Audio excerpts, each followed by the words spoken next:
Welcome to the Slide Getting Tech Simplified channel, and in this video we're doing something different.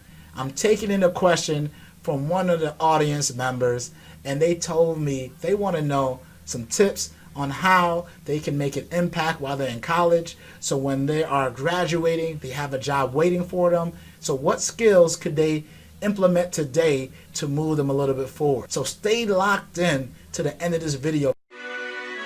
Knowledge is king. The first tip I gotta share is networking. Always be networking. Why do I say that? It's because I have leveraged my network to get positions that even though that I was qualified, if I didn't have that right person that I connected with, or if I didn't create a way for my network to find me, such as creating this video. You're watching this. You probably don't know me, but if you do know me, you know what I can bring to the table. If you don't, now I'm creating a picture on how I want you to see me, right? And the skills I can bring to the table. So let's get it back to networking. When I was in college, one thing that I did a great job is networking with my teachers and leveraging their network, because I came from a blue collar family, so some of those networking opportunities wasn't presented for me. I didn't have those to reach out for my parents, so I had to develop that myself. Second is the people around you, your classmates. Those are going to probably be your friends going forward. I got a lot of friends that I still talk to now from college who are probably watching this video. So if you are, I love you guys, right?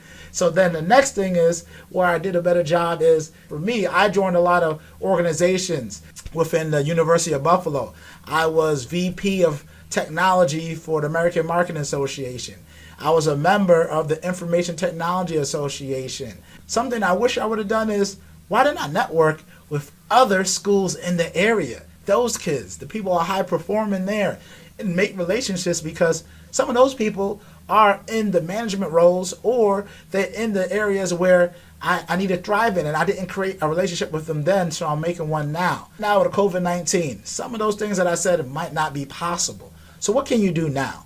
What's one tip, a networking tip that I use constantly today? Is LinkedIn. So if anyone who's watched any of my videos where I talk about training, preparing for certifications, I say connect with me on LinkedIn, and I'm going to share an update with you, or a study guide or a cheat sheet on how you can better prepare, passing that certification. Why do I do that? I want to network with you. I want to develop a relationship with you, because now I have some more people in my network that I can reach out to, because I know that we're on the same path. So you might have skills that I don't have. How are you leveraging LinkedIn to push your brand forward, to empower yourself, to make connections? So one thing I do stress to the younger kids out there, or the young adults out there, is use your youth. When you're in college, someone like myself knows how it feels to ask questions that you just don't know the answer to. So some people won't respond to you, but a lot of people will. So leverage the power of social media to build your network, and LinkedIn is a great professional resource. You can reach out to people directly on Twitter. You can reach out to people on Facebook, Instagram, Pinterest, whatever it may be. Try to find your way and network on those platforms. Another area when times are opening back up and COVID and maybe gone, or we're able to live and interact with each other, is create groups in your communities, or virtual groups. So one thing I did when I was in Tampa, Florida, I created a cybersecurity meetup where I met one of my good friends that I still talk to today that is a little bit ahead of me. They started their own business, and they gave me different tips and tricks if I want to develop a brand for myself, right? And I was able to do that because I created my own place for people to meet up. So I know I stress this a lot, is always be networking. Tip number 2, always be learning. You know my tag, always be learning squad. Y'all the squad, y'all know how we do it. We always invest in ourselves. One thing that I take pride on is reading every single day something new. Last year I consumed over 117 books, either physically reading them or listening to audiobooks, podcasts, and some of them I couldn't even capture because it's too many. Why do I do that? You gotta keep learning. It's so many things that I know I can improve on that help me go further in my career. So always be learning. So how can you do that? Well, LinkedIn Learning, that's a subscription that you can use, or $29 a month that you can use. Pluralsight, Linux Academy, Coursera. So for me, I have a list of an ongoing skills that I continue to need to improve on. Got to make my writing better. Got to be clearer, right? So that's one thing I'm working on this year. How do you improve it so when I go up to those executive levels or having these meetings where every sentence counts, right?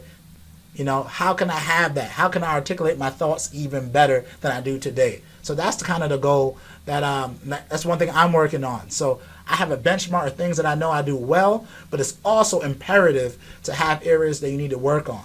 So if you can work on those two things that I talked about today, and you embrace that, and you take that throughout your collegiate career into your work career, you will be light years ahead of everyone else because you're just not doing that. You know, so the next thing I need you to do in this channel is keep watching the rest of the videos, because not only am I going to help you with, you know, implementing Azure or Microsoft 365 solutions, RSA, or any type of technical solutions, I'm going to give you tips like these to help supercharge that career of yours to keep you learning. So the next thing I need you to watch is, what is a sales engineer? What's the difference between a pre-sales and post-sales engineer? Because I got so much good content for you that I couldn't cover all in this video, but I want to thank you for continuing to watch it and to keep watching other videos on my channel. Smash that like button, smash that subscribe button, and lastly, if you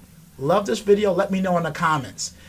If you already passed your college days and you had one thing to add there, what would it be? Let me know in the comments, because our viewers range from the age 18 to 42. So the people who already passed college, what would you tell yourself now to focus on? And what I told them today, was that valid? Did I miss something? Would you have top two tips? Let me know on below, and I'll talk to you later. And until next time, Sly Gittins is out.